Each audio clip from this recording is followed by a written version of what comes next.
Hello, hi, it's me, Fondy. I'm about to give you another DM diary. Ha ha ha. Hi, hello, welcome back. Today we have a very special DM diary. And it's not for a session that is our main timeline of what's going on with our party. It is definitely on the same timeline and very much so related to the main party. But instead of following all the others, this is a deemed diary about our session 0.5 for Leroy Lamau, or otherwise known as his character's name is Damu. He is our new character who will be joining us to replace the unfortunate disappearance of Stavros, played by Shmeeb, due to real life responsibilities.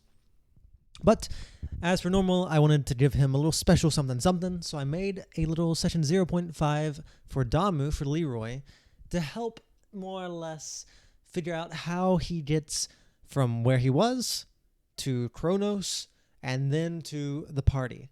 Because just because we have a new party member doesn't mean he's going to be able to get out of the responsibilities of what the story's about. The story's about you're slaves to this guy, and maybe if it's a little bit different situation he could have as a character, but the situation built it up so he could easily kind of be in the same boat as them in a different way.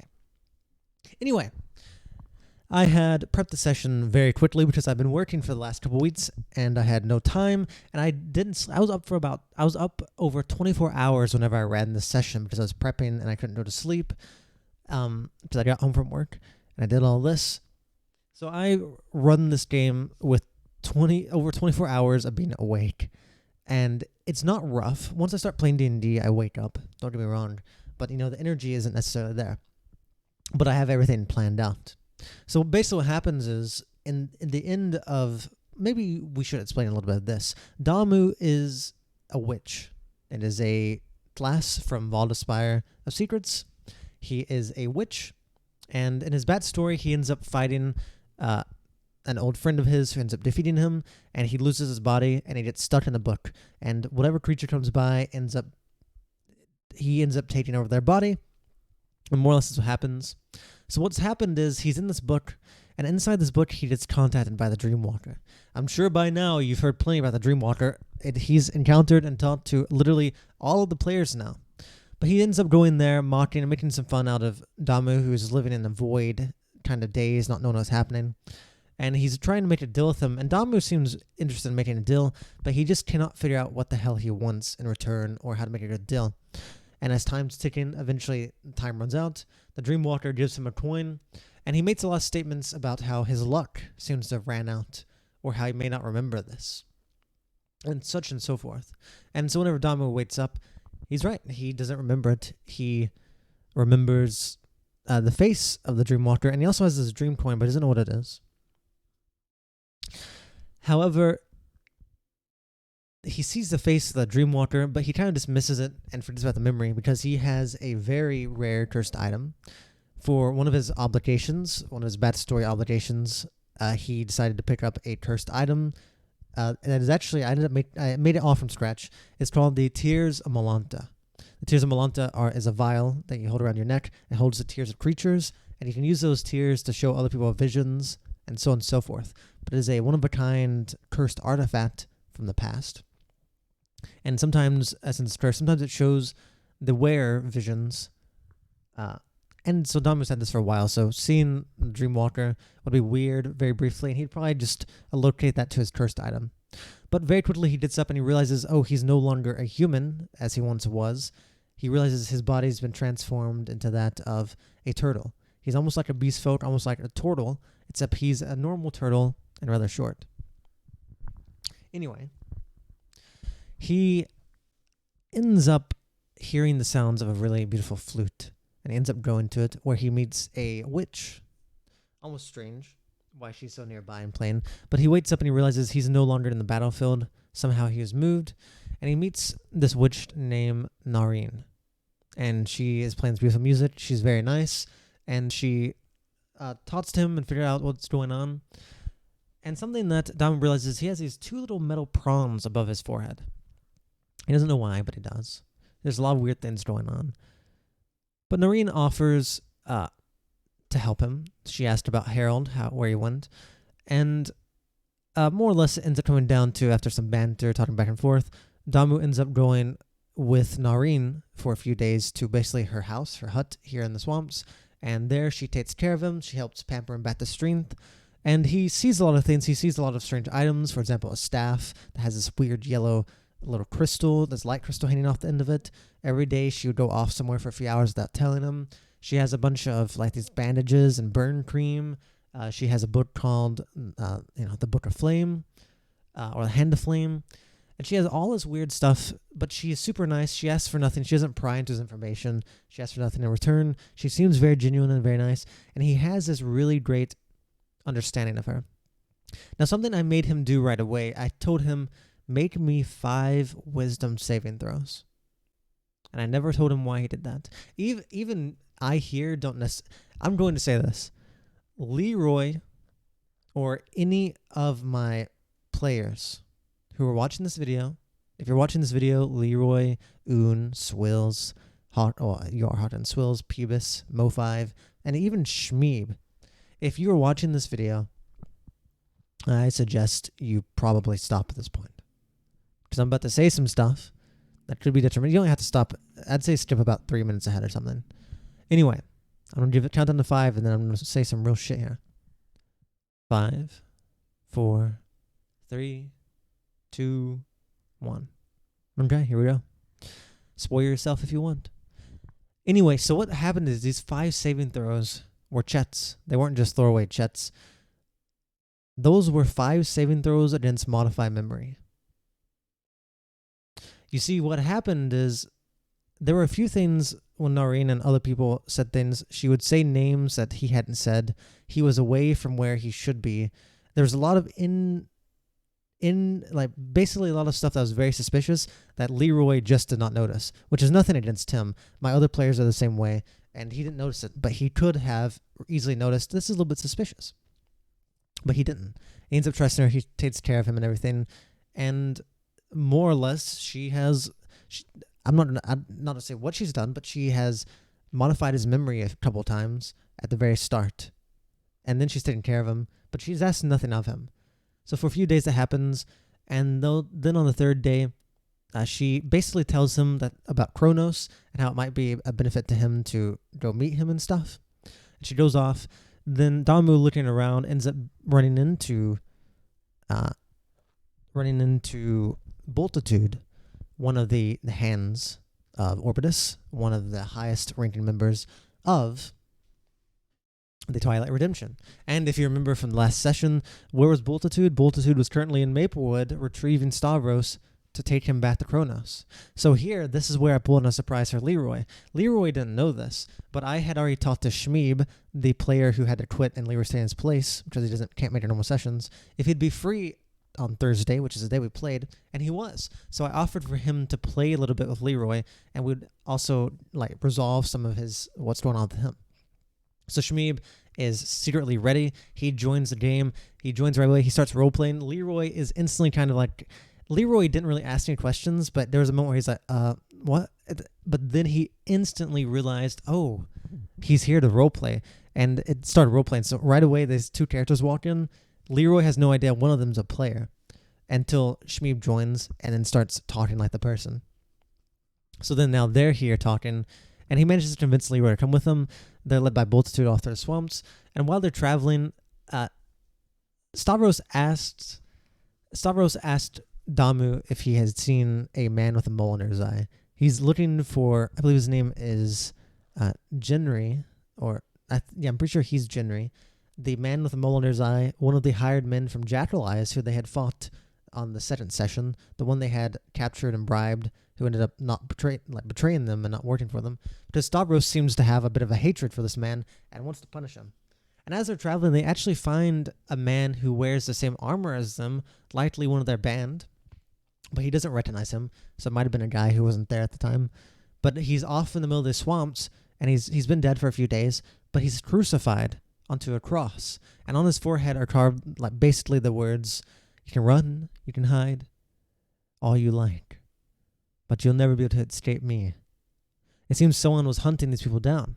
Now, Stavros didn't ask any questions. Instead, he actually pins that drawing he made to him as if trying, ideally hoping that his friends come find this body, and it's a sign, a threat to that man with the mole under his eye. Stavros has managed to make a rivalry with this guy, which I thought was funny. Well, they go on and on. They do some roleplay. They end up getting into a combat with some goblins, which actually wasn't that good.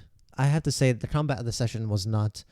I think it's also because Shmeeb was on a time frame and Leroy doesn't really know his character yet, and it wasn't. It really was kind of it was actually a super lackluster fight for me, and it might have been the same for Shmeeb. Maybe Leroy was into it. I don't know, but as a DM for sure, it felt lackluster. Like I'm just forced, which is what it is. Definitely, I've learned I could have improved that. But they end up fighting some goblins, an owlbear, and they get through all of that, and they eventually get to the fallen bastion in Mount Matrond, where Twilight Redemption is staked out at. And they meet Kronos. Kronos brings out Francis, who says what happens, and then basically he confronts Stavros as to why he did this. And Stavros gives him a good enough answer as to why he did it to buy more time, because they won't have enough time, and more or less Kronos understands him, but asked Stavros if he understands why he's going to be punished anyway, why it's necessary for him to be punished regardless.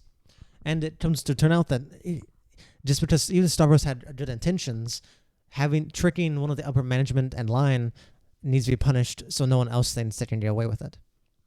So right away, the next thing he says is, "What is your dominant eye?"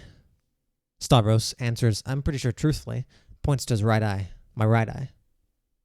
In a moment, suddenly Stavros starts stumbling, almost falls, as in his hand he realizes he cannot no longer see from his left eye, and in the hand of Kronos is the eyeball of Stavros rolling around, almost like a ball, the cat playing with it.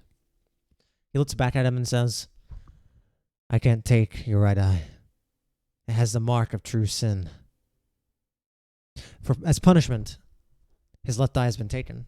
And he then learns the mark of true sin. Turns out Kronos knows a thing or two about Belodmahog, the evil patron that works with Stavros. He learns that Stavros, having made a deal and making him his patron, has the mark of true sin. And supposedly everyone who has the mark of true sin eventually turns vile and evil and is corrupted. And in a very rare encounter, it's almost as if, in his own way, Kronos is giving advice or a warning to Stavros. He's telling him he needs to change his ways. He should think about the path he takes, because a vile man can always become salvaged with a proper atonement. But if you pass a certain threshold, even death may not be enough to salvate you. So in a weird way of indirect advice and a warning, he tries to tell Stavros he should consider the path he takes and who he trusts. Ultimately, next he would look to Damu, and he would go through the same thing he went through the party. He reads his mind, his memories, forces through there, and he learns everything about him. And he made some vague statements about, what he says is, "Yet I still can't tell which of the two of you are more vile," when he looks at both of them, stating that which of them is more evil. Who knows? Damu asked a few questions about what's going to happen, why he's here, but Kronos, being himself, answers very vaguely and doesn't give very many answers. And this leads up to probably my favorite moment, or I think arguably the reason I like Kronos so much as a character, and probably my favorite thing to do with Kronos, is Kronos talks, but he does not talk to be answered sometimes. He will talk, and he doesn't have no interest in talk and say anything. And whenever he's waiting on something, he'll just wait. So what ends up happening is he ends up saying some things, and then he just sits there quietly, staring. And, normally I could be, as a DM, I could say, oh, he sits there quietly, but this is what you see around you, blah, blah, blah, see if they want to do something. But whenever it comes to Kronos, this is what I do. I say, he sits down quietly and looks at you. I don't prompt them to do anything. I simply say that, and I stop talking. I think we sat there for about 30 seconds in silence. And the reason that was so beautiful is because that's how it would have been a Kronos. Unsettling, awkward, unnerving. You almost feel as if you should do something, but you also don't know what to do. You don't know if anything, nothing's appropriate to do. That's all you can do in front of Kronos when he sits there and just stares at you. You can't break the silence, really. Damu did try, but was shut down. Damu actually did try, and Damu would bring up, he would ask something. I believe this is what he asked to break the silence. Damu, played by Leroy, says, so why do you need me? Why should I work for you? And Kronos stands up again and looks at him and simply says, you know, she was such a curious girl.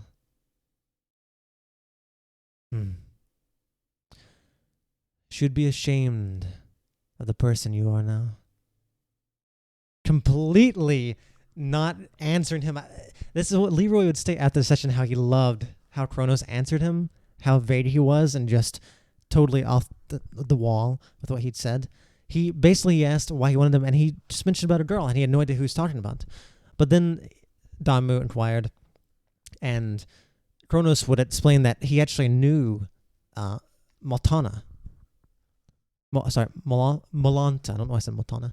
Malanta, which the tears of Malanta, that the cursed item that Damu wears around his neck, is the remains of her. And it turns out that Kronos used to know her in person. But in that moment, Stavros, I don't know if the players realize this, and maybe even Stavros knew this, kind of had the vibe anyway. But Damu and Stavros, and both being rather well studied, know the story of Maltana. Or Malanta. Whoops, I didn't know I didn't say that. And it's a story of a false witch trial that ended up in tragedy. But this had happened at the end of the 7th epoch. And currently they're in the 8th epoch. At over 800 years, nearly 900 years into that. So that means if Kronos knew Malanta, whenever she was alive, Kronos is nearly, if not more, 1,000 years old. Which, I don't know if they thought this was serious or not, but that instantly gets rid of the idea that this is a normal guy, that he's a human. Of course, a human could live that long, but he'd have to be insanely powerful. Which perhaps it's not a shocker. Perhaps I've done a well enough job being like, oh, this guy's so strong, to where it's not even a thought like, oh, he's 1,000 years old? That makes sense. But they had learned some rare information that the rest of the party doesn't know. Because I think most of them might think he's just a human, a really strong human. And he could just be a human, who knows?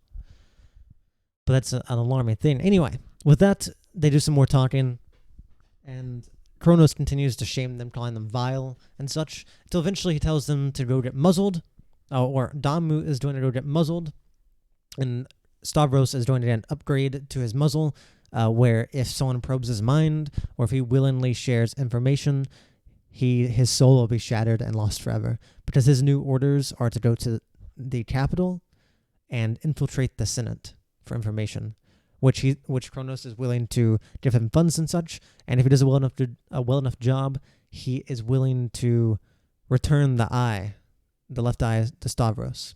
And at this point, Kronos had done some weird stuff.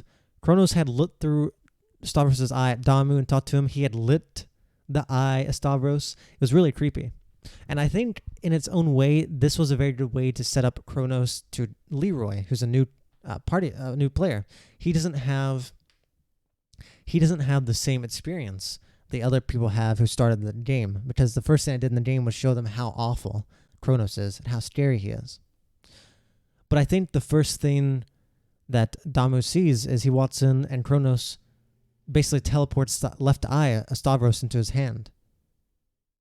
It set up a good idea of how awful Kronos is, how powerful he is, how awfully strong he is where you can't refuse. And it might even be worse for Damu right now, because Damu is also pretty strong. He's lost all his power, though, in his bat story.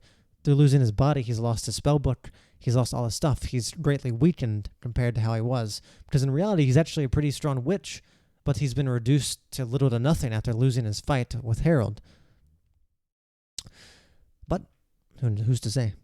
Anyway, they do get muzzled by Spark. Nothing too complicated there.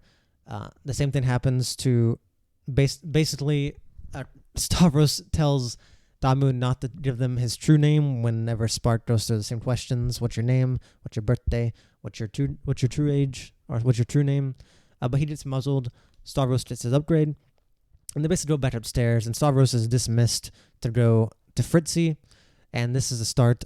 Well, that's like the official end of Stavros, and then more of a start of him becoming a player NPC, and vice versa. Let's see. What's the next part?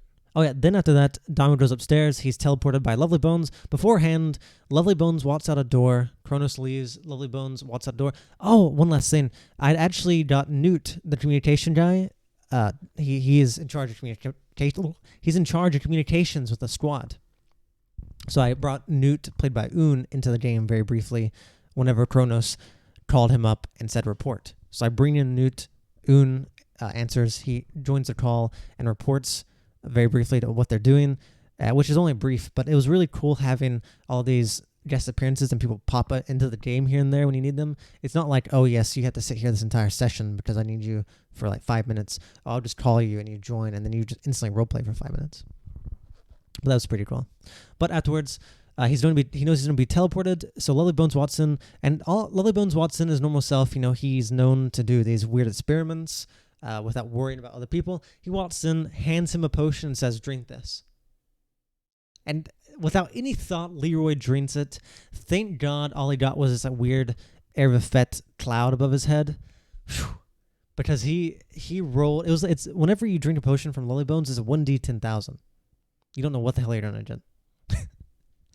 He drinks that and nothing happens. And Lovely Bones looks at him after he drinks it. "Oh, it's very weird that you drank that so fast. If you have any adverse effects, be sure to report it." As he pushes him through a portal, and he falls to the ground in front of Maplewood. There he stands up, and beside him is Shlomo Pig Rider and Sir Ointelot. And him and Leroy get into a fight, an argument about if he's a real turtle or not. And then they start fighting about Sir Ointelot.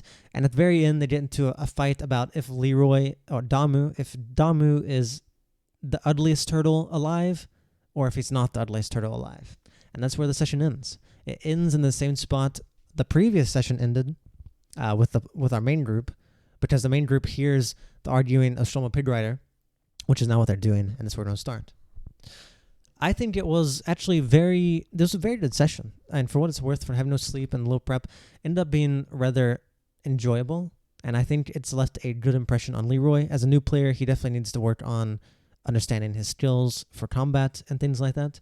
But for the most part, as a new player, I think that was a good experience to introduce him to the game, and I'm excited.